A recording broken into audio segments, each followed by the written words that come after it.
后来，这个美国驻联合国的大使克拉福特访问台湾的行程临时来取消。咱的外交部表示讲会当理解而且尊重。前总统马英九讲会当理解，但是并无意外。原定下晡坐专机到松山机场访问台湾的美国驻联合国大使克拉福特，受到美国国务院高级期的影响，行程动起来。外交部讲理解嘛尊重。外交部我们对美国国务院的决定表示理解跟尊重，但是我们也欢迎克拉福特大使在未来适当的时间来访问台湾。外交部欢迎克拉福特大使近日才来台湾行行咧，不过前总统马英九听到大使不爱来，语气淡薄松。可以理解，我们不意外。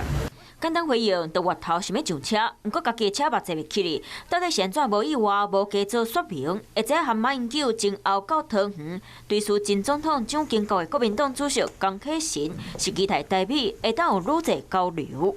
希望中华民国与美国之间的交往、互动、合作应该持续甚至应该强化深化。